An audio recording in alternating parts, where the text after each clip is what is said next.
Good evening, everyone. My name is Malcolm Hackett. Welcome to our fifth and final Bushfire Resilience webinar of 2021, titled Your Sheltering Options, presented by Raphaele Blanchi from the CSIRO. Bushfire Resilience Incorporated acknowledges the traditional custodians of the many lands from which you are joining us tonight, and the Aboriginal and Torres Strait Islander people participating in this event.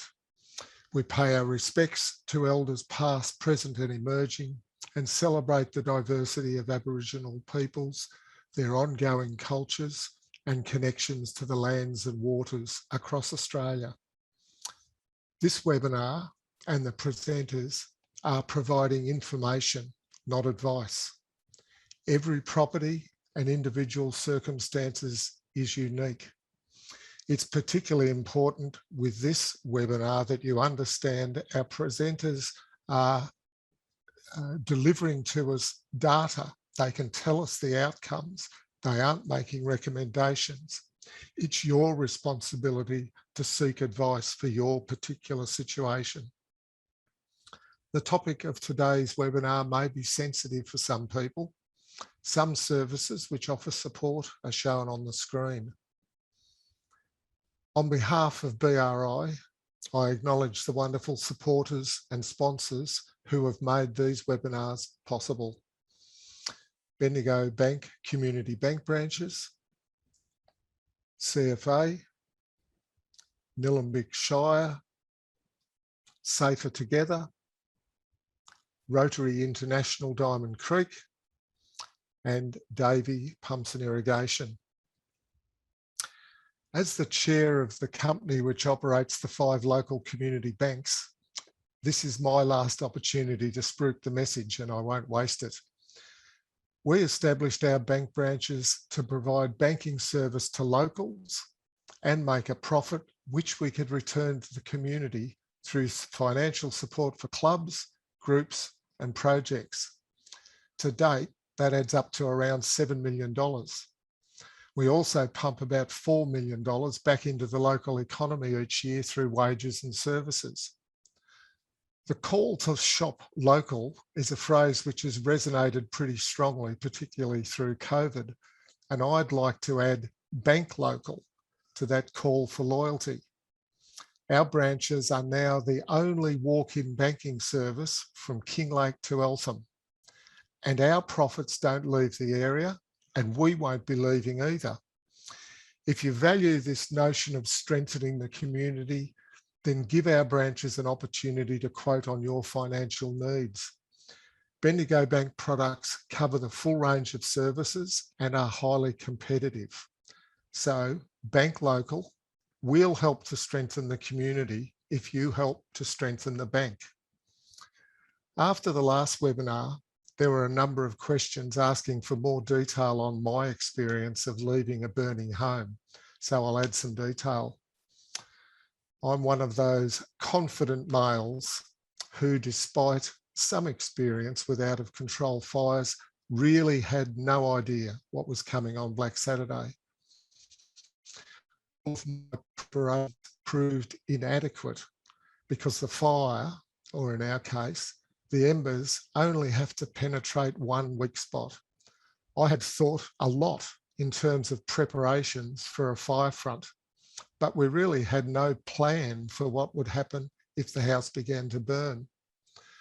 We correctly assessed that the fire front would move through fast and we could come outside, but had no idea of what the continual storm of embers would actually be like. When our water supply failed, the fire quickly found a path into the roof cavity, roaring louder, and well, we decided it was all over. It was a 100-year-old weatherboard farmhouse. Diana collected some valuables and grabbed Hermione, the dog, who was particularly worried. And for some reason, I was obsessed with some tax files for an overdue assessment and went to the study to get them. Then I started searching for Harry the dog, who was inside the house somewhere. I couldn't find him and a sense of panic started to rise. Calling his name, I began crawling under the smoke layer, filling the rooms, conscious that the fire might break through or the ceiling could fall in at any time. It was a small house, but after a few minutes, I had to accept that he was hiding in fear and I didn't know where else to look and I had better escape. When I got to the passageway door, I couldn't get it open because the structure was distorting. And as I pulled on the handle, I was really concerned it would break off. It finally released. We picked up 2 laptops and the tax files. What does that say about me? And moved to our vehicles. My ute had a fire burning amongst some boxes in the tray. The mirror had melted and the paint was starting to bubble from the radiant heat of the machinery shed. And I drove it down the driveway to an open area. But Diana didn't follow. Some CFA folk in a private car came along and drove me back to find Diana, who was sheltering in her car. In our haste, she had left her handbag and valuables inside the house, so she had no car key. By this stage, the house was well alight and the machinery shed 30 minutes away was roaring. There was massive radiant heat. We found later that the aluminium engines in the shed melted, so that's about 660 degrees centigrade. But there was also plenty of melted glass. That's about 1400 degrees centigrade. Diana ran about 30 metres from her car between the house and the shed with Hermione on a lead. She was wearing protective clothing, but still got burnt on the neck and a blistered ear. In the end, we were fortunate, which had more to do with the nature of our property than our survival efforts. So, what are my simple lessons? Have a plan for leaving and a backup plan for sheltering. Keep dogs on leads, tethered in a safe room. Bugger the ATO, save something valuable. And cars provide excellent protection from radiant heat, at least for a while. And lastly, stay together. Now for some housekeeping. Thank you for registering and for submitting your questions. You'll also be able to ask questions using the Q&A button at the bottom of your screen. Our moderator will group similar questions so we can cover as wide a range of subjects as possible. Please keep the questions short and to the point. We only will be able to address questions which are on the webinar topic. And remember, we've had 9 previous webinars, lots of questions about hardening your house and so on are contained in those. You can see on your screen how we will use chat. Now, thank you to the members of Bushfire Resilience Incorporated, whose commitment continues to drive this webinar series. Special thanks to the CFA for access to the webinar platform and for the technical assistance provided by Rowan Thornton. Tonight's webinar will begin with a presentation on bushfire sheltering statistics and fatality research from Dr Raphaele Blanchi. This will be followed by a panel discussion with Dr Katharine Haynes from University of Wollongong and Dr Chloe Begg, who's the Senior Research Scientist from the CFA. We'll finish with our usual Q&A. So over to you, Raphaele. Thank you, Malcolm. I'm just going to share my screen. Thanks very much, and thanks for the introduction as well, Malcolm. That was a great introduction to this topic today, your story and what you've been facing, you know, when trying to defend your house and trying to then exit a burning house.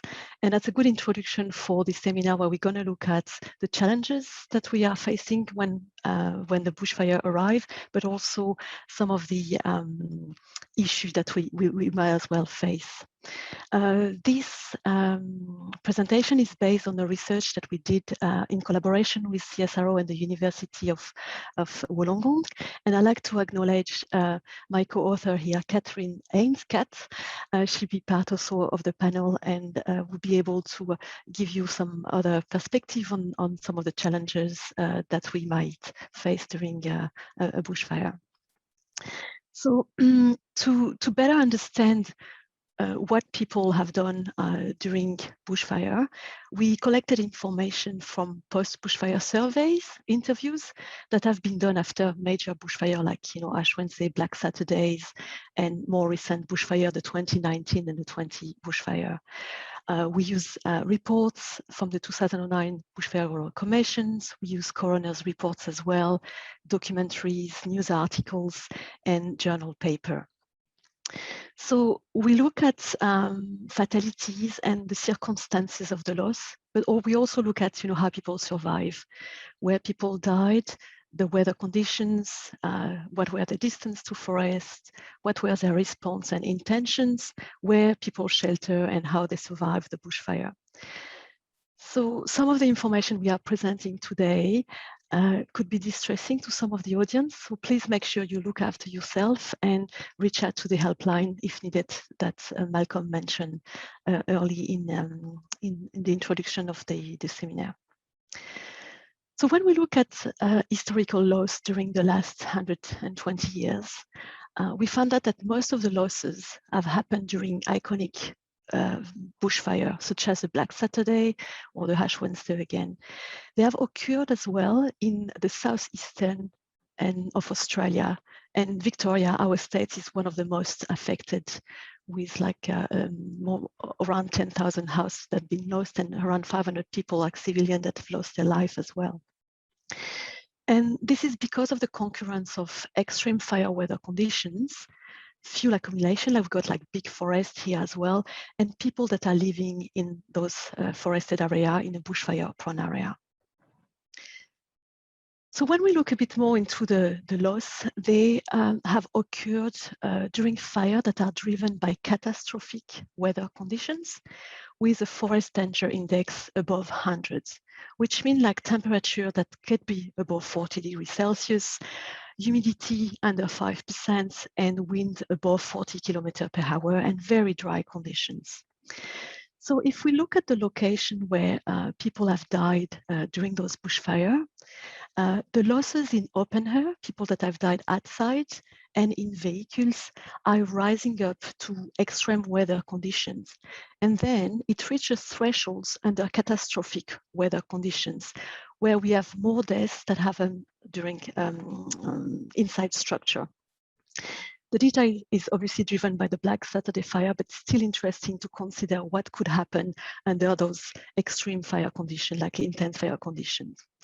It's also important, I think, to look at it in the perspective of our current building regulations, because it's interesting to note that the regulations are assuming a fire weather extreme or below when we consider the exposure to build a house.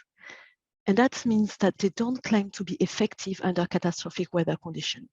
So if someone has to shelter in a house that's built to regulation under those weather conditions, the house might not survive and the house might fail as well. So something to think about when we're considering our plan for sheltering.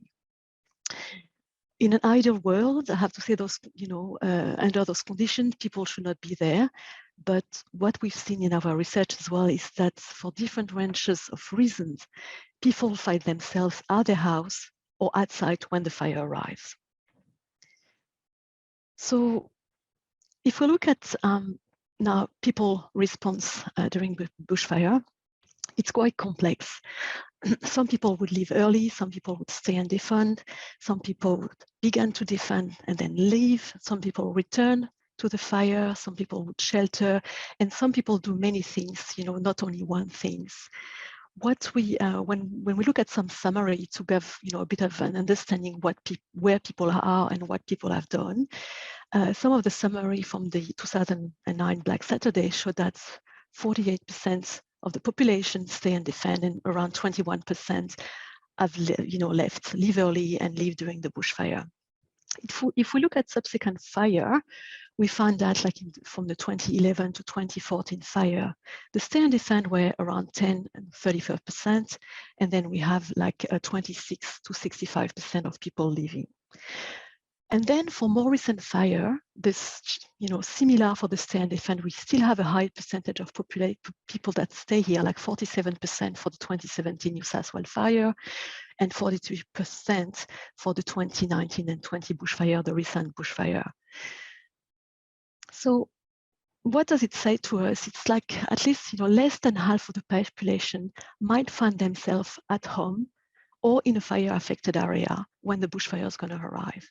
So we need to think about what happened, and think about how to protect ourselves. So is there any change that we can see since, Black Saturday? There is an emphasis of leaving early on catastrophic days, but is it practical? It's not always possible in different regions or for people that are living remotely. Is it possible when there is fire as well in the landscape for many, many days, like in the 2019 and the 20 bushfire, where people might evacuate several times and have to, keep coming back and evacuating? How, practical is that? What the research shows as well is that many people are, remain committed to stay and defend.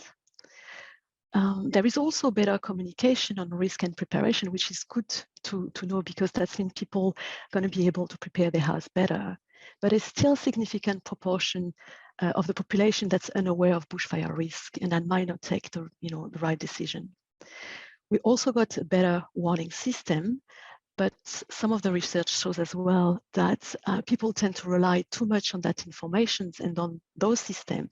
And sometimes there is some issue, there is some black spot. The mobile phone's not working, the response to warning is delayed. So what do we do in those cases? Having also past fire experience might encourage people to stay and defend, but it really depends on the experience, and it's difficult to understand how it might influence people's decision. So when we think again, why people shelter, in a lot of cases, people believe that their house would provide safety. They also believe it was too late to leave, so they have to shelter.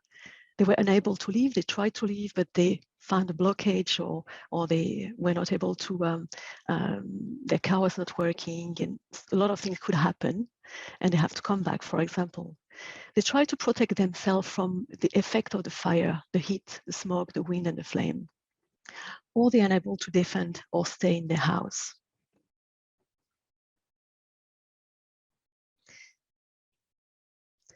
So, looking at people's intention and plan and preparation, because that's what I think is really important to consider, having a plan and put that into practice. In the research that in some of the data that we look at, there is limited evidence of prior planning and preparation for sheltering. There had some, when we think about people that have shelters or bunkers, and here I'm talking about homemade bunkers, because there was not accredited bunker on the data beforehand.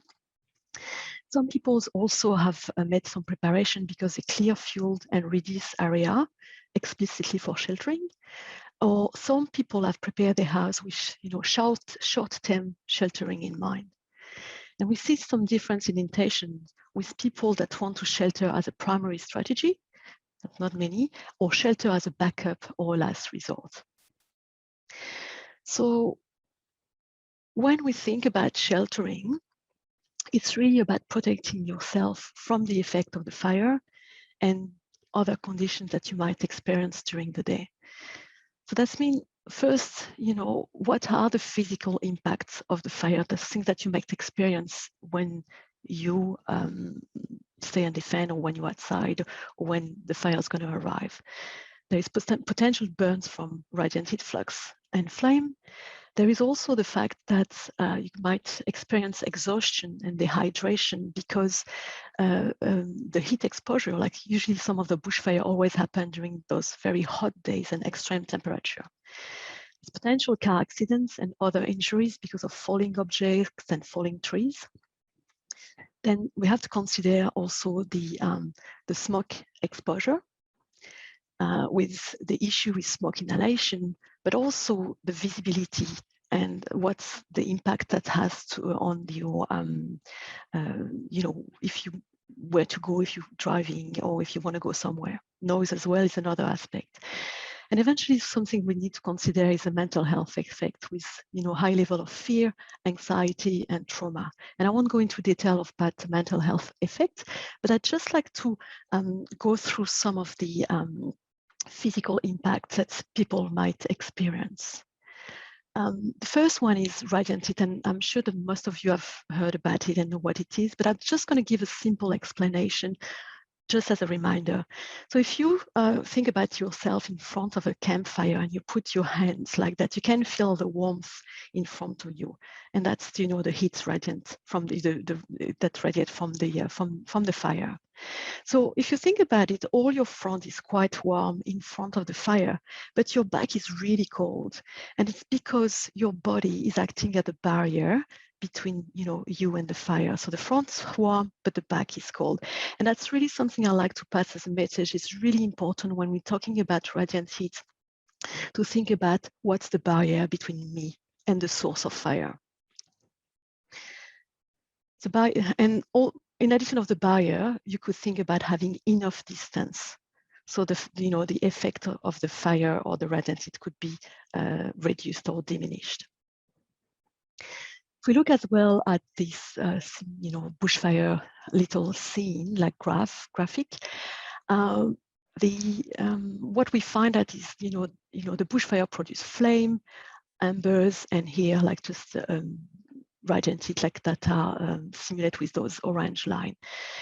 Then we can think about objects between the source of the fire and that can block, you know, that can play a role as barrier, like trees, or for example, like fence that can protect your, you know, a bit from the radiant heat, or even a house. Like if you put yourself here, you will be protected from the radiant heat coming from this the fire that is here. So it's quite important also to consider that the bushfire is not the only source of flame and radiant heat. Other things are burning around your house, like, you know, surface fire, fences, and other houses that could be burning. And they all produce flame and radiant heat that you need to consider to protect yourselves as well. Second point I like to raise, it's the exposure to heat and, you know, the high temperature in the day, because this will bring your body temperature up, and that can result first in cramp, you know, muscular pain and spasms, but then it can also create, you know, you can also experience, like, you know, if you keep, you know, if your body is still very hot, if you're working out outside because you're trying to put out some fire or you're trying to protect your house, that can involve a lot of body fluids through heavy sweating, and that can create like heat exhaustion. And it's when it's really important to remember to hydrate and drink a lot during the bushfire. But if you keep going and if you don't cool down, it can lead to heat stroke, which could be life-threatening if you got some pre-medical conditions. So the best thing you can do, you know, if it's possible, is to get out of the heat and rehydrate in those cases. The last one I like to talk also about is the smoke exposure. So when the visibility is really low, like when the smoke is really thick, that means that there are a lot of particles, carbon monoxide and other compounds in the smoke, and all of those have different impact on your health. The impact on your respiratory systems, like, you know, with breathing difficulty, but also increase any medical condition you might have, such as asthma, So that means you can have more severe asthma attack, and thinking about like vulnerable people that might, be susceptible to those asthma attack. They're also an irritant for your eyes and your nose and your throat. Finally, they can cause headache, dizziness, fatigue, confusion, and impact your decision making, because they slow down your thinking and impair your judgment. So it's really much difficult to make some sound decisions. Finally, they have an impact on your cardiovascular system if you have some pre-existing conditions. So how to protect from smoke is, for example, to use a mask. For example, a P2 mask would protect you from particles and would reduce the irritations. It won't protect you against some of the other compounds. And using goggle would also reduce the irritation. Something you need to consider, so it's when you're working harder, you are breathing more pollutant in your lungs, and that could increase the effect of smoke on your body. But overall, all of these effects play a role together, the heat, the smoke, the exhaustion, and that's what can really impact and have some strong impact on your body. Moving down now to sheltering and some of the information the data we've been looking at from the 2009 bushfire. We've look at people that have shelter in different places, such as houses, commercial building, different structure like a garage, shed, spa, water tank, bunker, and all of that kind of we consider as a structure and would provide a bit more protection around the radiant heat. If the house is really tight, it also can provide protection from the smoke. People have also shelter in vehicles and open space, and the number that I'm presenting here is only indicative because we know that there have, much more people have shelter in the open space than CFA and shed. So when we talk about open space, that could be pool, that could be oval, paddocks, but also could be water body, pool, dam, or river. But all of those in open space provide less protection and really has to be considered as a last resort.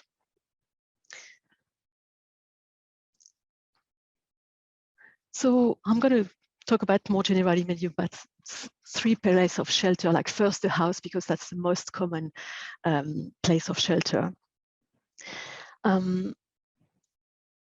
What we've seen in the house, like where people have shelter, as you can see, different rooms like bathroom, kitchen, bedroom, studies, under house enclosure, which includes cellar and workshop, for example, the entrance, the lounge or laundry. But what's really interesting on that aspect is to consider is most of those rooms have reduced visibility to the outside and have no direct exit as well to the outside. Like, only the entrance really and the laundry have a door at a direct exit to the outside. Most of the other rooms don't have it. And the bathroom, for example, is one of the rooms that's got the less visibility to the outside, but also have no potential exit. And interestingly, this was perceived as a safe place.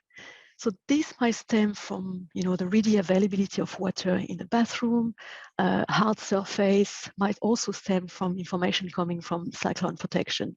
But what's interesting to note is that children and pets were often confined to the bathroom with and without, the presence of the adults, making it quite dangerous for them to be in a place with a lot of, a bath full of water, for example. So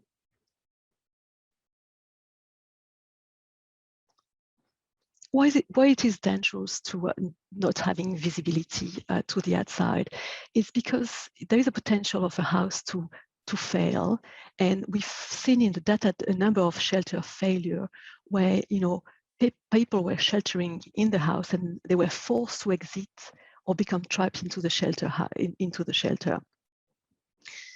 And mainly in the house, we had many examples from survivors that describing how their house ignited and how it was difficult for them to make this decision to when to get out and where to go as well, like because everything's burning outside, like strongly, and things are starting to burn inside. So when do you make those decisions that it's not safe inside anymore and it's safer outside? So what's, that's this really thin balance that people need to understand when making those decisions. And to do that, you need to understand what's, some of the issue with the tenability of shelter. Recognizing, when the shelter is going to lose the tenability and when the shelter might catch on fire. And when you think about a house, like there is a lot of cavities. There is the wall cavities that often have like wooden frame. There is underfloor where people have storage. There is the roof cavity with a lot of debris. And all of those cavity, if embers or if any ignition happen in those places, is very hard to recognize. And it's also very hard to extinguish. So, the house can catch a fire before people can even understand that happened. And some of the things that need to be, people need to have the ability to recognize when the house is close to failure. And that includes, the house is rapidly filled with smoke. The floor, the ceiling might start to collapse. There is rapid flame spread through the house, as one of more room of the building cavities in flashover.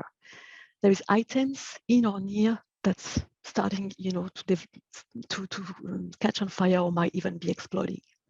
And at that time, it's why it's so important that the occupants is or locate themselves at the most viable exit location in anticipation of this occurring, so they're able to get out.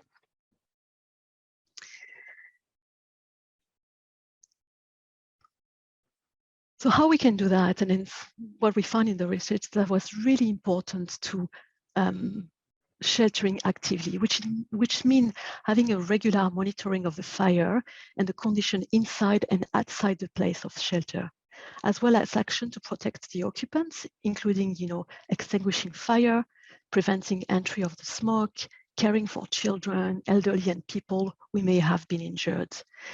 So inactive sheltering was something that was an issue with a lack of regular monitoring and action to protect occupants. What we find that, and it's a good news, in most of the cases, people were sheltering actively with varying degrees and engaging in monitoring and action to protect occupants. There was only, in some of the households, there was maybe one person who sheltered inactively, and that was often a children or elderly or dependents. And that's something that Kat will discuss a little bit more in the panel afterwards, while all the other ones were defending or sheltering actively. Out of the 22, the 325 cases that we study, only 22 of the households members were sheltering inactively. So as a summary on what we have to remember when we shelter in a house, the importance of active sheltering, understanding the house response to the fire when the house is no more tenable, and then thinking about safe existing. What are the combustible elements around the house? The tree, the car, the fences, the wooden retaining wall that might be burning and that might make it very difficult for you to exit. What is my pathways? What's, the deck and the stairs? If they're made on, of combustible elements, they might burn down when you open this door and then you might not be able to exit. And also thinking about, issue with visibility, because with the thick smokes, we might not be able to see where to go. So understanding where things are and where we can go. Just think I'm getting towards the end as well of the presentation. So Malcolm, tell me when I have to stop, like if sorry, I'm a bit over. I'm just going to go maybe quickly for a few other things. So sheltering in the house is probably one of the safest because option that you have. Then you have the option of sheltering in a vehicle that provides some protection from radiant heat and from smoke as well. So we did some experimental work to understand how people can survive in vehicle. And we find that first importance of parking in an area without fuel and far away from fuel, like a burnt paddock, for example. It's important also to position the car facing the main fire direction because some of the tail lights melt easily and then let the fire in. It's nice maybe to have the air conditioning on and on recirculation at the beginning, but when the fire arrives, it's important to turn the engine and the air conditioning off to ensure also that all of the vents are closed and all the fans are off during the peak of the fire. And this is to avoid some, the smoke circulation in the car and fuel-related engine fire as well. What also we find out was that staying low and preferably under a blanket would provide more chance of survival, because the hot, smoky air tend to be worse, the higher in the cabin. And finally, it's the same than for the house. It's balancing, when to stay into the house during the peak of the fire and when to exit. And it could be very uncomfortable as well, because you have to stay as long as possible inside the car to give you most chance to exit in a tenable environment where, not everything's on fire outside. So again, a balance between staying protected and exit on the outside. So when we think about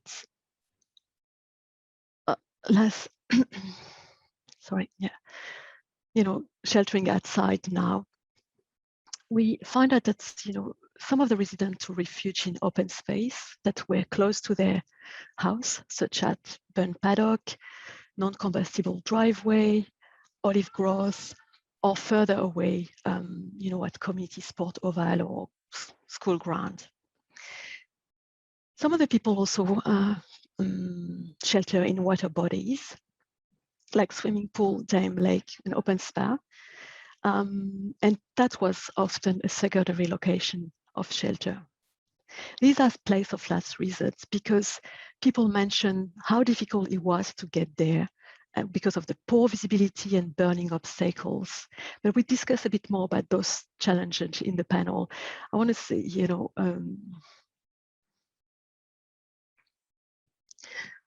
in conclusions, some of the messages, sheltering is not an alternative to leaving early, but it really needs to be considered as a contingency plan. But also we need to think about it as a plan beforehand. It requires a lot of planning and preparation by residents, understanding this, how, if you're safe in your house, and outside, what are the issues and the vulnerability of your garden that you may face if you have to get outside. Really important to actively shelter, which means continually monitor and respond to the condition inside, but also outside the house. The shelter needs to be appropriately designed for the circumstances, like safe and effective exits. The surrounding landscape, free from combustible objects, mentioned like that creates a lot of risk when you're exiting. Good building design that will perform well and provide confidence to the occupants when used at a temporary shelter. And then there is other options, community shelter, neighborhood safer place, last resort, that we might discuss a little bit more in the panel. Thank you very much. This is Plenty Valley FM News.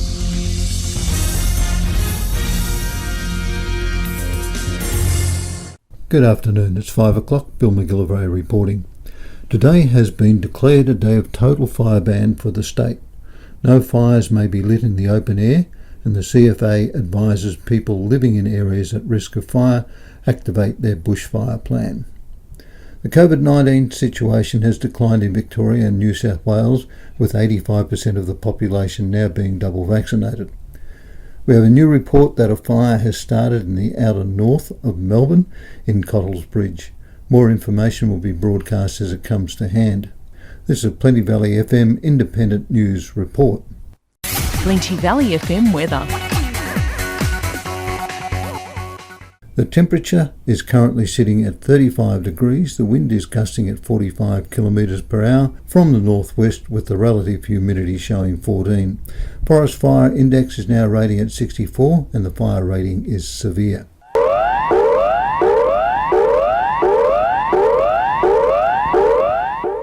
Attention, a bushfire warning is issued for the Cottles Bridge area. This emergency warning is for Panton Hill. There is a fire travelling from Cottles Bridge in a southeasterly direction towards Panton Hill. The fire is threatening homes and lives. You are in danger and need to act immediately. I repeat, you are in danger and need to act immediately. Your safest option is to take shelter indoors now. It is too late to leave. What should you do? You and those in your household should move indoors immediately. Good evening, everyone. We've heard a presentation from Raphaele, which provided us with a really interesting overview of where people shelter and why, and what the outcomes are. And now you've heard a very affecting mock warning to asking you to shelter indoors. Before we start the panel discussion, we're going to run a short poll. And this poll asks you to imagine that you are at home and you have received the warning that we just heard. You are in imminent danger and you need to take action now. You will be impacted. What is your response to this message? Will you shelter in your car, travel to a safer building or a house nearby, shelter in a swimming pool or dam, prepare to shelter in your house, activate your fire plan for this circumstance, or prepare to shelter in your bunker? We will discuss these results shortly.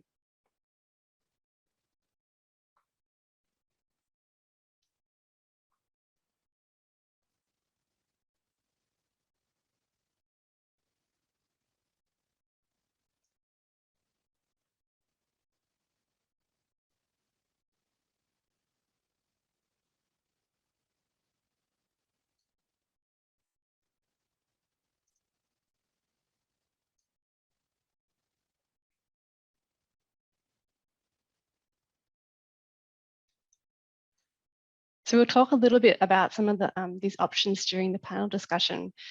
But the first thing that pops out to me is the importance of having a plan. Although leaving on the day before or early in the morning of a FDR of a severe, extreme or code red is the safest option, we also understand from the research that was presented by Raphaele and research conducted by the CFA that people will find themselves in situations where they can't leave early, or they will wait and see. They will also plan to stay and defend. So it's important also because of the dynamic nature of fires, there are many reasons why we might not be able to evacuate in a timely manner. We'll find ourselves having to shelter in place. So it's important that not just people who plan to shelter, plan to stay and defend have a plan to shelter or a backup plan. It's also really important that people who plan to leave early have thought through what they might do if they find themselves in this unfortunate situation.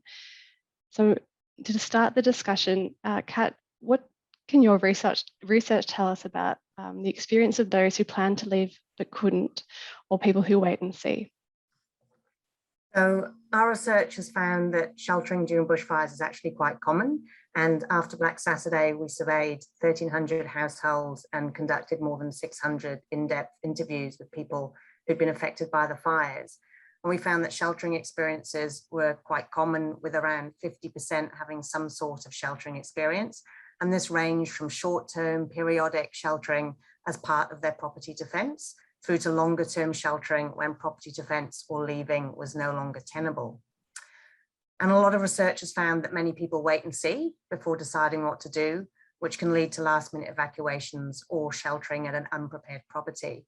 Researchers have tended to term this as indecision or decision-making delay, or not having a clear plan. But more recent research explains this in terms of people needing to confirm that they're really threatened. They want to reduce any uncertainty involved with their actions. They want to know if the effort of evacuating is really worth it. And this is why many people leave late, because it takes time to confirm the threat or warning, observing the fire, talking to others, gathering additional information. In rapid onset fires like Black Saturday, or in some situations like Tarthra in 2018 in New South Wales, many people didn't receive an official warning. People are caught at properties that were not prepared to defend, and evacuation routes are already cut off. This means that many people have to take shelter at their home or property, or at a nearby community building or space, and they're not prepared to shelter. Thank you, Kat. And Rafi, what about your research? What can you tell us? You can tell us a little bit more about that need for contingency planning or backup plans. Yeah, sure. I think that's what Kat just mentioned, and the story of Malcolm as well, is a lot of things can go wrong in a bushfire, and usually they do. You know, even if you have decided to stay and anywhere you are well prepared, you might run out of water, there is no electricity, the pump's failing, there is no way to communicate to with other people, and people might find themselves threatened by the bushfire. So it's why it's so important to think about the eventuality and consider the different places where you could protect yourself from the effect of the fire. But it's not only one place.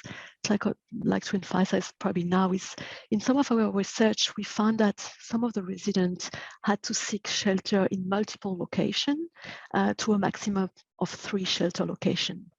So we found out that around 84% of the people have survived in their first location of shelter, and it was often their residential building. But out of all of that, 12% have to move to a second location because the first one had failed. And I was usually moving maybe in their car or moving to open space or water body. And out of all of that, 2% of the population have to move to a third location because the first one failed, the second one failed, and they have to find a place of shelter again. So really emphasize, you know, the importance of having different options and having backup plan. Thank you. Kat, what are some of the challenges that people might face when sheltering in their house or in their garden?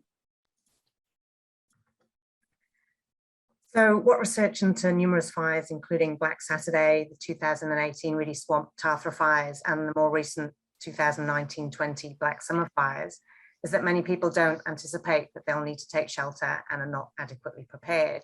And as Rafi has talked about, the burning houses, the surrounding objects, they release potentially toxic chemicals into the air, resulting in increased short and long-term health risks for people in the vicinity of the fire. And interviewees noticed difficulty breathing and in some cases acrid or toxic smoke. Some even described being strongly affected that they almost passed out. People talked about the impacts of this on their decision-making and also how the exhaustion and dehydration in the heat of the day and exertions in the days and weeks before the fires contributed to poor judgment, unsafe behaviours and accidents. Appropriate clothing and footwear was also an issue, resulting in burns for some residents, and according to the coronial reports, contributed to deaths in some cases. And as this quote from Black Saturday well exemplifies from someone who describes the run from their house to their car. Well, in the run from the house to the car, I had taken my gloves off by then. So in the space of, I don't know, about 10 steps, that was enough for me to get burns on the back of my hand on the side that was facing the embers and the radiant heat. People also mentioned their smoke alarms as causing significant additional noise and stress. And one respondent talked about how they knocked them all off the ceiling and put them in the freezer so they couldn't hear them. Many residents were surprised by the lack of visibility when the fire arrived, and they describe how suddenly everything goes dark, and this includes in the house too, how there is almost zero visibility because of the smoke. So they can't breathe, they can't see, and it's very hot and it's very noisy. And this quote from Black Saturday really exemplifies how bad the visibility is. It's from a resident who got lost in their own garden and couldn't get back to their house, so they had to shelter behind a wall. I don't really know where I was because it was pitch black and it was just so incredibly ferocious. But I found a wall, so I crouched down and sat through it. I had to. I had nowhere to go. I had nowhere to go. You couldn't get your bearings. Someone said to me, but you should have gone inside. But I couldn't go inside because I didn't know where I was. I couldn't have possibly got inside. So I think that really exemplifies that even when people are prepared to shelter and they have a location in mind, they may not actually be able to even get there, even if they know their property well, and they could even be in their own garden. And I wanted to read this final quote from someone who sheltered in a bunker on their property during Black Saturday. It was a converted shipping container that had been dug into the side of a hill. What was the experience like being in the bunker? Picture the worst possible scenario you can picture, and that's virtually what it was. It was like a jet engine at the door. You couldn't see in there. The smoke was pretty intense in the container. You didn't have a clue what was going on around you outside. It was one of the scariest experiences I have ever been in, and I wouldn't like anyone to go through it. The experiences of sheltering are extremely stressful for many residents we've interviewed, with high levels of fear and anxiety. There's a perception, I think, that sheltering is perhaps might be an easy option. And the reality is that it can be really traumatic. So I think we need to better communicate the realities of sheltering.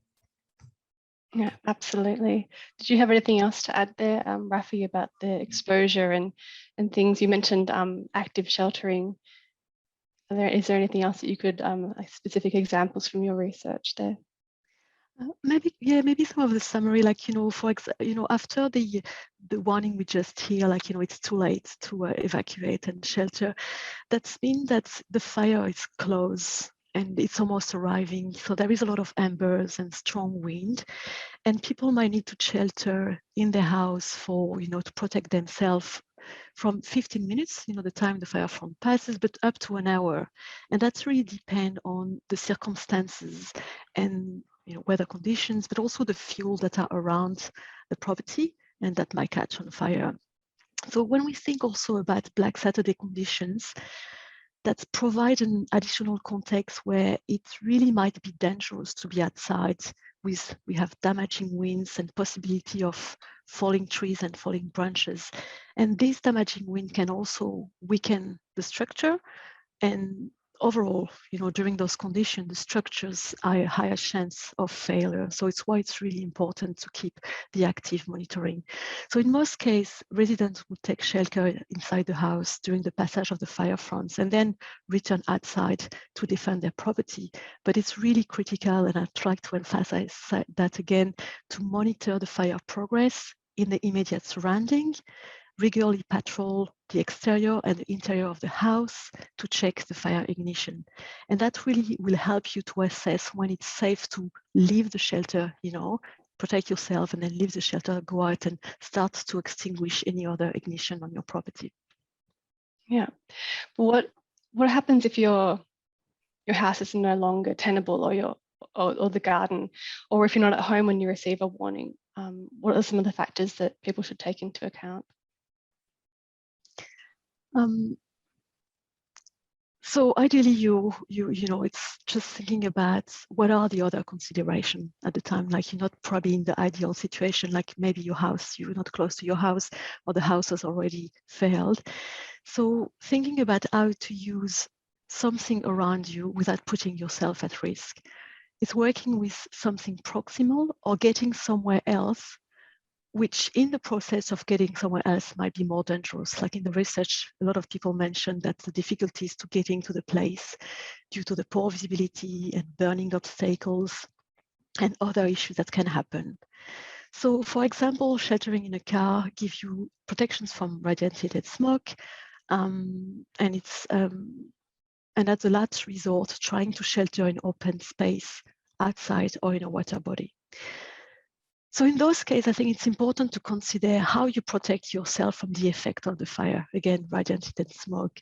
Think about the barrier between you and anything that is burning or could be hot as well. For example, the soil in burnt area is really hot. It's why I think it's important to think about clothing and shoes, like Kat mentioned in some of the research as well. Thongs and barefoot is not a good idea at all. Other people mentioned sheltering behind a physical barrier to protect themselves, like behind a water tank, behind the house, behind the shed, cars or tractors while they're outside, and that just provide a little bit of respite from the heat at some point.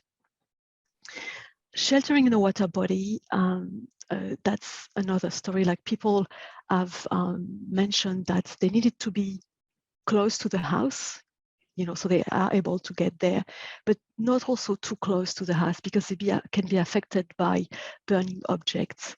For example, we got a case in 2009 bushfire where some of the family was sheltering in the pool just in front of their house, and everything was okay. The fire front passed and they survived in the pool. And then they tried to, one of the person trying to save the house, and the house caught on fire, and the house were burning really strongly. All the house was on fire, and that's when it became very difficult for them, because the amount of flame and heat that they were receiving in the pool just in front of the house burning was really something that they mentioned was really difficult for them. So there is something to think about, even if you are in a water body, some of your body obviously is protected, but your head is still not, you still have to breathe. So thinking about, again, a barrier like a woolen blanket, that can be something that can be used to protect yourself. But you also have to think how it could be difficult in the water body if you are with young kids, pets, to survive, and the issue is drowning in the water as well. What about your research, Kat? What have you found about that situation of trying to get to another place, trying to find another option for shelter? There are so many stories from our research of people who left their homes and searched for a safe place to shelter. And some have a location in mind, a neighbour's house, community centres like a surf club, or an area of open ground like an oval or a water body. Many people try and get to these locations in their cars, or they end up sheltering in their car. They talk of incredible heat and smoke and traffic jams and car accidents and no parking and sheltering out in the open. So the poor visibility and the difficulty breathing is a major issue, let alone all the typical dangers from a bushfire. And the challenges of finding a safe place to shelter are really illustrated, I think, by this account of someone from Black Saturday who'd been attempting to defend when their house caught fire. So he describes houses and trees alight as he left with another family member in his car, scraping his car underneath a fallen branch and navigating himself along the road with almost zero visibility. And as he says, bouncing off the gutters. And he said, I thought, well, we'll go to the oval. All the trees at the oval were burning. And the next thing, we were at the school. So I'd missed the entrance to the oval because of the glare and disorientation and lack of visibility.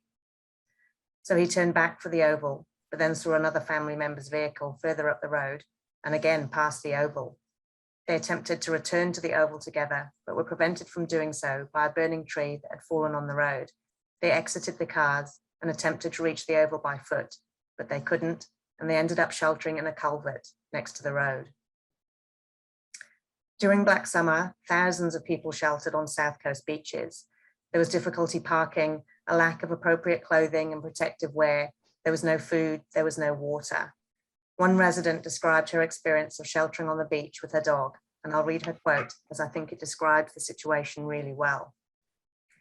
So we turned around and we went to the beach, and we actually found somewhere to park our car.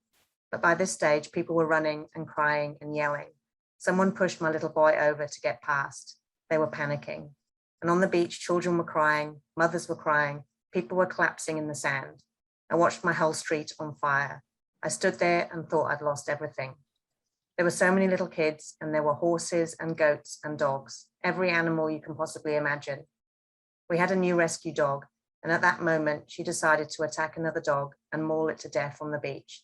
We were trying to pull her off this dog, and these dogs' owners were screaming, and everyone was screaming. In the Reedy Swamp Fire in Tathra in 2018, a resident we interviewed talked of how she took her elderly mother to shelter at the beach. The location they were in was too smoky, and her mother had trouble breathing, so had to be carried along the beach by strangers. It was incredibly windy and smoky, and people had trouble breathing.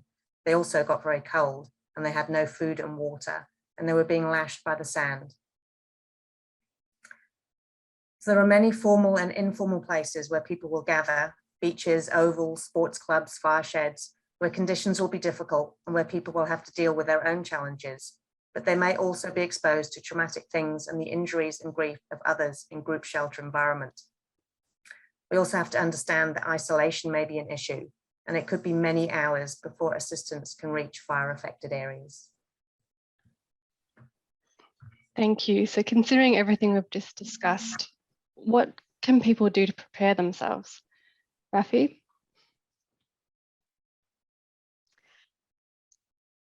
I have maybe a short answer on this one. Preparation. Prepare for the unexpected. Even if you don't think that's going to happen to you because you decided you're going to leave early and you're not going to be there, there is always a slight possibility that's, you might find yourself in a fire-affected area.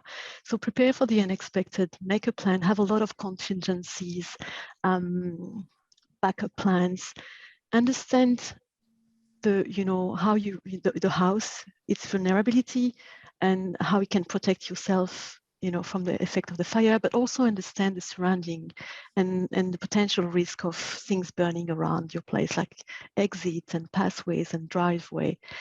And practice. I think that's what's coming up from a lot of the other webinars as well. Practice. So it's an easy, it's coming as like natural to people about where, if they are in this situation. Thank you. Do you have anything to add, Kat? I guess our research on sheltering in Black Saturday that Rafi and I were involved in, I think it's the most comprehensive study of sheltering in bushfires to date. And I think it shows that despite a general lack of awareness and preparedness for sheltering, when the fires threatened, most people were able to shelter actively and safely, and monitored what was happening and took actions to protect themselves and other people. And the research shows that people who had the best sheltering experiences had undertaken planning and preparation, things like identifying those multiple places of shelter under different scenarios, identifying safe places to shelter inside the house, filling those baths and sinks with water. And I think also having games and thinking of distractions for kids as well. Some really good points there. So I guess to summarize the panel, the safest option is always to leave early. However, it's not always possible, and a critical aspect of bushfire safety is to have a backup plan. All plans can fail, and it's impossible to predict all scenarios, which is why it makes it so difficult to be able to be prescriptive and to be able to give very detailed advice. So there are a range of options. People should be aware of them. There are options that are provided by the state government and local governments, such as the neighbourhood safer places and the bushfire places of last resort, or the community refuges, but they're not available to everybody. And while these last resort options have been assessed for the separation, to separate them from vegetation and to make sure there's some protection from excessive levels of radiant heat, your safety isn't guaranteed, and it should really be treated as a last resort. Not all options provide the same amount or same degree of protection from bushfire, and not all will be available in all circumstances. Personal circumstances and the local conditions of the fire, these affect the extent to which any sheltering option can provide safety, including that ability to travel a safe path to any of the options. So this means that we have to think about these different scenarios, regardless of what our plan A is, to make sure that we know we've thought through our plan B and our plan C and D, etc. And by doing so, you'll be in a better place if you are finding yourself in that situation, that unfortunate situation of having to shelter, because planning and practicing will enable you to have a better ability to cope and survive if you find yourself in this situation. So thank you.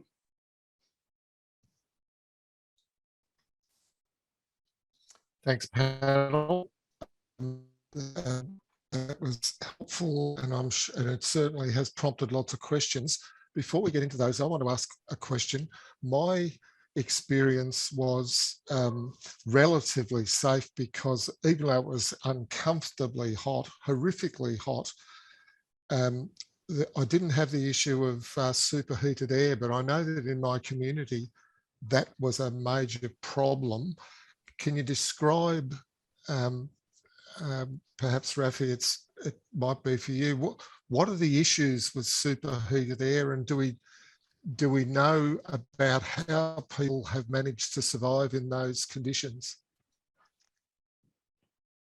Sorry, Malcolm, but I don't think I can answer this one. Like, I don't have much information really on the impact of really hot air, like convective air, and how it has infected people in this sense. Like many can talk about the effect of radiant heat and smoke, like I mentioned, but yeah, probably not about it. But I can try to find some answer if people are interested in asking to some colleagues as well. I'm sure they would be, because I know trying to protect your airways is a pretty important aspect of it. Kat, have you got any things that you can offer there? No, I don't know. Sorry. We'll find out. We might even have something as we're going. I'm sure we've got lots of people watching who may have some ideas. We've got plenty of questions here. This questioner wants to know, is sheltering a misleading word for using your house for protection, or would active patrolling be a more meaningful term? And what sort of equipment should they have ready to actively patrol? Who wants to have a go? Rafi? Maybe Kat can answer part of it and I can answer part of it. Okay. Yeah, I think it's a good idea to have the idea of active sheltering, patrolling, or active monitoring. So I guess the term could be fluid in this sense. The importance is effectively to look inside and outside of what's happening, and type of equipment. I think protective equipment, clothing equipment. We were talking about mask and goggle to protect yourself. And if you have any device with water that you can use as well, like if you see an ignition, I would say, and probably some of the recommendation we can find as well on the CFI website on that aspect. Yeah, I think it always has to be active sheltering. I mean, the word sheltering is because you're sheltering yourself from the dangers of the radiant heat and the fire. Yeah, I quite like the maybe active protection or something. Maybe there is a better word for it, because I think it always gets shortened to sheltering, which is it.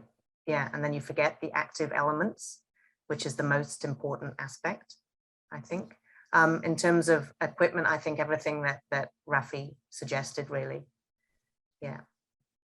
I know that one of the favourites from my childhood was a bucket of water and a mop for getting at embers and all those sorts of things, and there's plenty of other things as well. Here's a question about if we become aware of a fire when we're actually outside, is it safer to be in an open paddock or a house when the fire approaches? What do we know from the research there? I mean, it appeared to me like open spaces could be pretty threatening unless they're already burnt. Yes, I would say the same. Like, it really depends on the distance, how far the fire is from where you are, the location, and obviously being outside and having no protection between yourself and the fire, that's the main issue. And it'd be preferable to be in a house where the structure, the walls can protect you from those effects. But if the paddock's burnt already, maybe that's okay. Yeah, I agree with Rafi. Much safer to be inside the house, but of course it depends from where you are, how you'd have to travel to get to that house or the paddock. And if the fire was between you and that meant that you were going to encounter more dangers, then perhaps the open ground, the paddock, would be a safer place to be. But if everything else was equal, then you'd much rather be in the house. People who are reliant on the accuracy and the relevance and the timeliness of official warnings, has the research shown, can people be too dependent on those things and not using their own senses enough? Do we have any information on that? Yeah, I think the research has shown that over, it's almost correlatable, really, as we've been getting better and better at forecasting and providing information and warnings, and they're becoming more and more timely. I think people are relying on them more and more. And we saw in the recent fires over Black Summer that people said, the information, it's the best we've ever had, but we want it to be better. They want to know to the minute, when the embers are going to arrive, when the fire front will arrive, just so that they can reduce all that uncertainty with their decision making, and they can take an action, that just they can know exactly what's going to happen. And I think there's a real, although of course we want to improve the information and the forecasting as much as we can, but I think there's a danger if we begin to rely on that too much, because of course there are so many examples when warnings fail and people don't get those warnings. So we still have to be able to rely ourselves on interpreting those environmental cues and understanding what's happening with the fire in our landscape. Rafi, that issue of radiant heat, you read about, you know, having a wet woolen blanket or having a dry woolen blanket. What's the differences in those depending on the situation that you're in? It's actually a complex response to this one. I did ask a bit around on that aspect, like thinking about some of the questions that could come up. There is no simple answer to that. Like first of all, a woolen blanket provides, can provide a bit of radiant heat barrier. Why the woolen blanket? Because it's a good insulation. They also tend to ignite less than some other type of materials. They char and they don't melt, which could be an issue with, or melt when, they don't melt, which could be an issue with other more synthetic type of material. So if you think about, so I'm just going to, and it give you like a few indication, but like I said, there is no right and wrong answer. If you think about you're really hot during the day because there is a lot of heat and the temperature is really high, I think a wet blanket might cool you down and that might be okay. If you think you're having a wet blanket and then around yourself to protect yourself with a short exposure to radiant heat, doesn't matter if the blanket is wet or it's dry. But when you're having a long exposure to radiant heat, that could be an issue because the water in the blanket might heat up and burn, and also because it reduces the insulation property of the blanket. But in between both, like, that's something to consider in both, like, how long you're going to be exposed to the radiant heat in this case. There are professionally made sort of fire blankets. Do we know any examples of people using those successfully? Has anyone in the research talked about that? Not that I've heard about, no. All right. I've certainly heard about people talking about how useful their woolen blanket was, but not whether, what sort or whether it's a professional one or.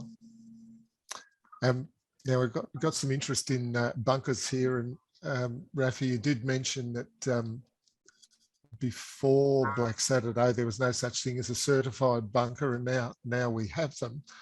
These people are wanting to know what's the experience, and they're concerned about the dangers of radiant heat. At what point should they retreat to their fire bunker, which is 12 metres from their house? How would you think about doing that in relation to radiant heat? I think there is some guideline on the CFI website as well about that we discussed. We helped the CFI to put together as well. What's important when you have a bunker and it's a certified bunker, it's to get in the bunker before the fire arrival, so you don't have any issue with radiant heat and things burning, but also you don't have any smoke coming with you in the bunker. That's just going to make it really difficult for you. So that's one of the advice, to get into the bunker before the fire arrival. I understand it's a really timing scenario that people need to maybe practice and rehearse and understand how long it takes them to get to the bunker on that aspect, yeah. And certainly the coronial inquest on Black Saturday indicated people did die trying to get to their bunkers. Yeah, we have few examples of people that have died getting to their bunker, or people that really were really lucky to get to their bunker as well. So there is this issue, and when you get there, either you need to have a path that's protected, like it can be a kind of a corridor or something with nothing burning around, but you have to think about any elements that could burn in between you and on your path to the bunker. Mm-hmm. Now here's a question, and I certainly know some of my neighbours who did this, but are there any particular issues or disadvantages that showed up in the research in sheltering in low places like culverts or in underpasses? to anything like that, Kat? I mean, people certainly did it, and they survived, but I don't think it would have been their first choice of what they, you know, it very much from the interviews and the stories, it sounds like it was the absolute last resort. And I doubt it was very comfortable at all. And I imagine it was very traumatic. Yeah. Yeah, I think it's a last resort that we even some example in Ash Wednesday where people have to, you know, on the side of the road as well, putting some blanket on them. So it's really when there is nothing else to protect yourself from the effect of the fire. Yeah. Yeah, I don't know, when you put up the data before, this wasn't clear to me, and so there is some interest in that. Excluding those who were actually fleeing in a car on Black Saturday, do we know how many people actually died when they were sheltering in a car in open ground or previously burnt ground? In other words, does the data show whether that's a fairly safe option for people or not?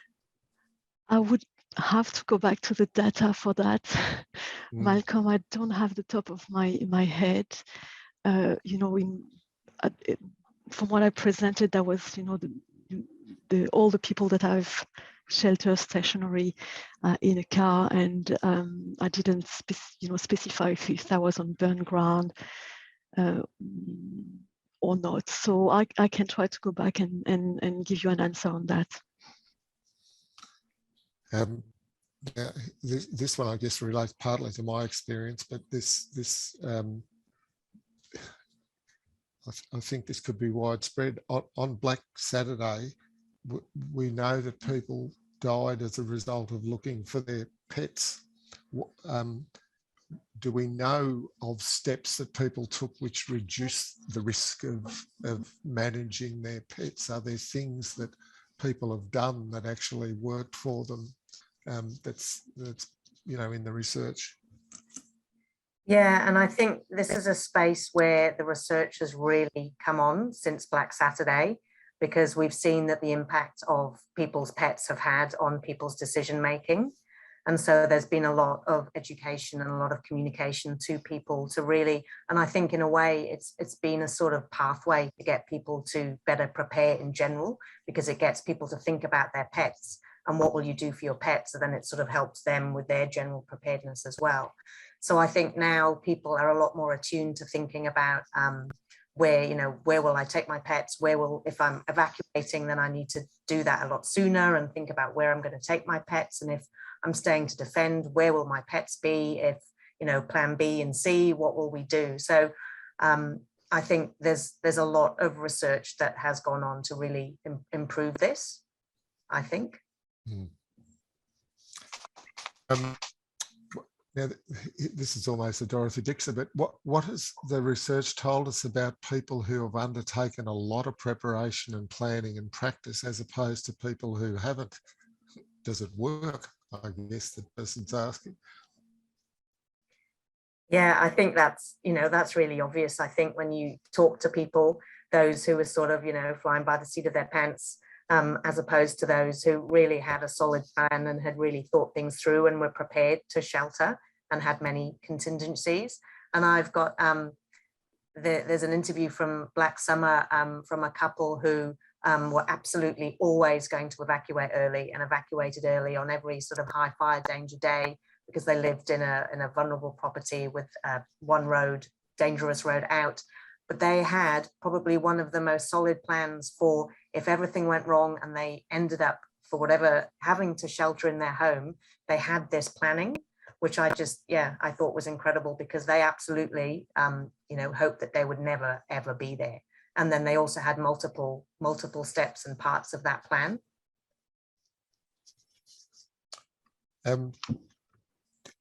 Here's an interesting question. I think these people have an underground basement with 2 little windows and a door to a garage. The past experiences tell us that this is a good shelter. I think what we need to consider in this one, it's again, you know, what we discussed a bit earlier, the first is there good visibility on what's going on outside? Then can you understand if the house might catch on fire and might be burning? And then is there an exit, quick exit, when I can get out of these places, even if it's through the garage, but would the garage door would work, things like that. What we find in the research is that some people have died in basements and workshops or cellar because the house burned down on top of it, and then people can't exit and they have no option to understand that the house burning down. So I think it's something to consider very carefully, and looking at that, making sure that, yeah, we can exit safely, and then we can understand when the house is on fire.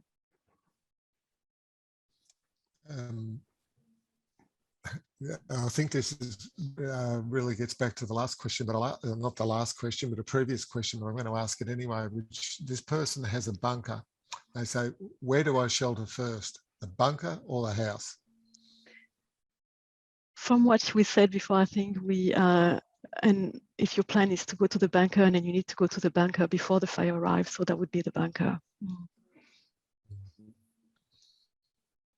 That would be counter to what lots of people have behaved in the past, wouldn't it? That they see it as a last resort, and so you do it as the last thing, as opposed to seeing it as a sure thing, a place to go and be safe. Yeah, it's still a last resort. Not last resort. It's still a backup plan as well, in addition of all the measures you can have. But it has to be done in a safe way, which means going safely to the bunker, so you can enter the bunker safely, and to maximize your chance of survival. Is there any data on the fires post Black Saturday in relation to bunkers? I mean, the success of them for people in other parts of the country? It hasn't been such a big thing in New South Wales.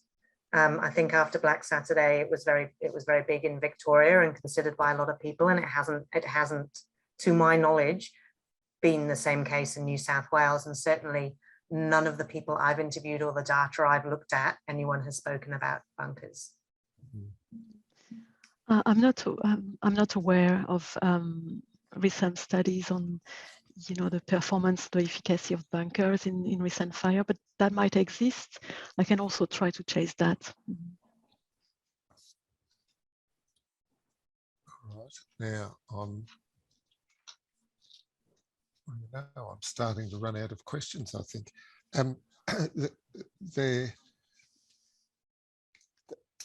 You mentioned about observing the weather, and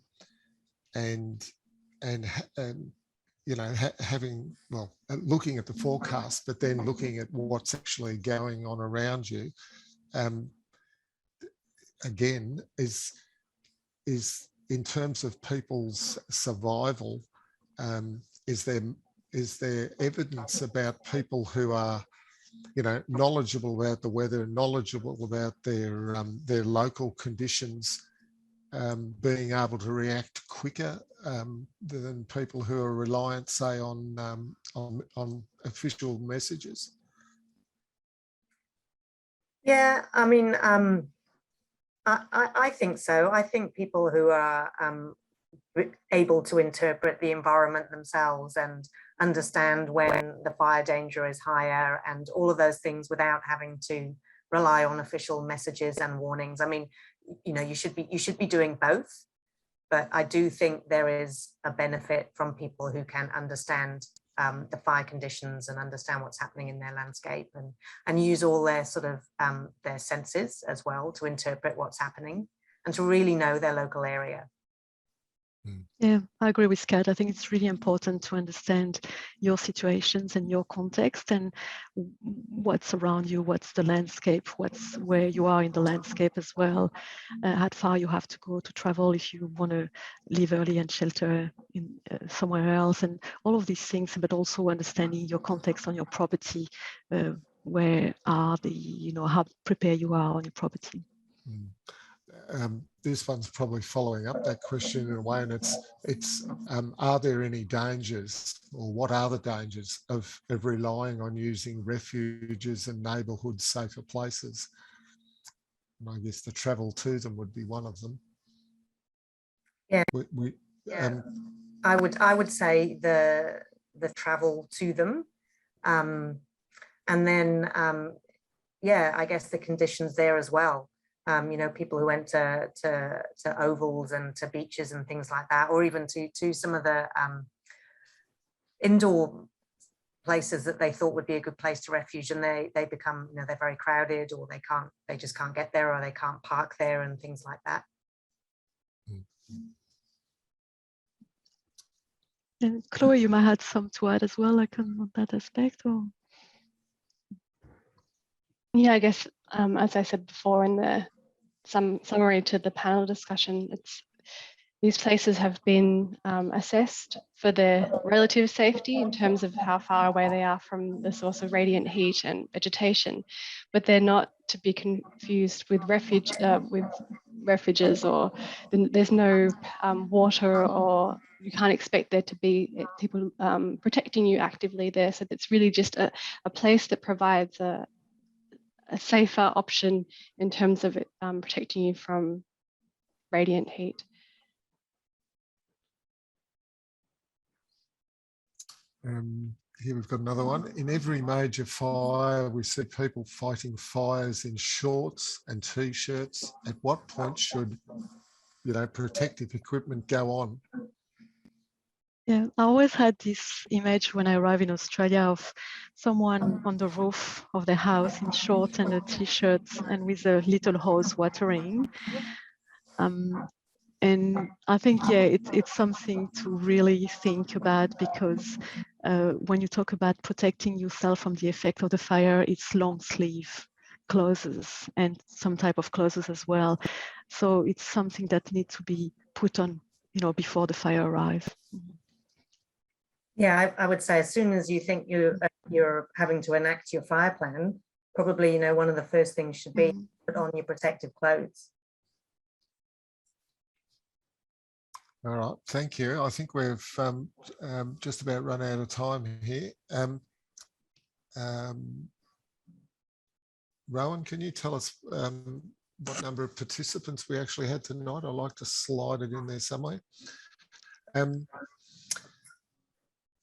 Thank you for answering all those questions, and I certainly understand that some of them were outside your area of expertise, and we'll chase up perhaps some of those answers for people. Can I thank all of our audience for supporting the webinar series this year.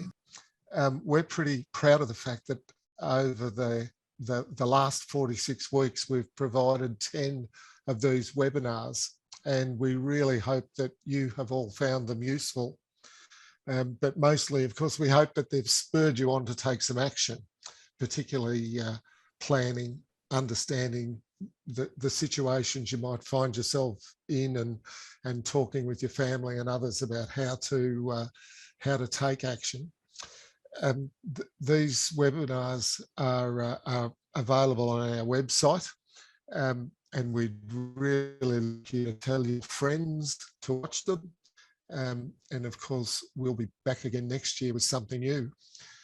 When you leave the webinar, you'll receive a short questionnaire designed to assist us in making improvements and getting ready for next year.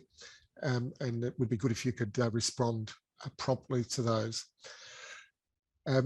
Thank you to all of our sponsors, Nillumbik Shire Council, CFA, Safer Together, Diamond Creek Rotary, Davey Pumps and Water Equipment, and of course the Bendigo Bank branches. And my last chance to get a plug in. Remember, if you're a local community bank customer, then it's your banking which makes this and other community sponsorships possible. And if you're not a customer, call in at a branch or get a mobile banker to come to you and have a chat about how you can bank local to build a stronger community. Good night and thank you, everyone.